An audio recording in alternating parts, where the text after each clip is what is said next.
வாங்க மக்களே, வாங்க. வணக்கம் மக்களே. இன்றைக்கி நம்ம ஒரு மாங்காய் ஊறுகாய் போட போகிறோம் மக்களே. பாருங்கள், மாங்காய் கிடச்சிது எங்களுக்கு. பாருங்கள், இதில் அந்த மேல் தோல் கருப்பாக இருக்கா, அதை மட்டும் நான் சீவி எடுத்து பாருங்கள் இந்த மாதிரி பண்ணி வச்சுருக்கேன். ஏன்னா தோல் நல்லா இருந்துச்சுன்னா தோலோடு போடலாம்.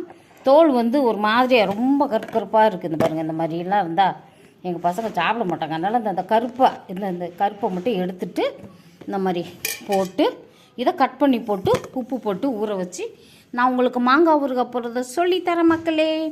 லைக் பண்ணுங்கள் மக்களே. பாருங்கள் மக்களே, இந்த மாதிரி க்ளீனாக தோல் எடுத்துட்டேன். இப்போ அதை நம்ம கட் பண்ணி உப்பு போட்டு ஊற வச்சிடலாம். நம்ம நாளைக்கு ஊறுகாய் போடலாம். இப்போ பாருங்கள், மாங்காய் ஃபுல்லாக கட் பண்ணிட்டேன். வாய் சும்மா இருக்குமா? மாங்காவை பார்த்துட்டு இப்படி கல் உப்பு போட்டுக்கோங்க.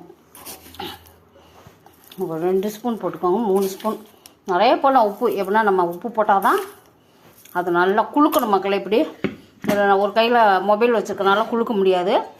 இங்கே நல்லா குலுக்கி இந்த இப்படி இப்படி இப்படி இப்படி குலுக்கி வைக்கணும் மக்களே. ஊறட்டும். நம்ம ஊறுகாய் அடுத்த வீடியோவில் பார்த்துக்கலாம். இது நல்லா ஊறட்டும் மக்களே. நீங்கள் இதே மாதிரி செஞ்சு பாருங்கள், ரொம்ப நல்லாயிருக்கும். இது ஊற ஒரு நாள் ஆகும். நம்ம குளிக்கிட்டு துணியை போட்டு மூடி வச்சுருவோம். ஓகேவா மக்களே? பாய் மக்களே, பாய். சப்ஸ்கிரைப் பண்ணுங்க. நான் பண்ணுற ஊறுகாய் ரொம்ப நல்லா இருக்கும் பாருங்கள்.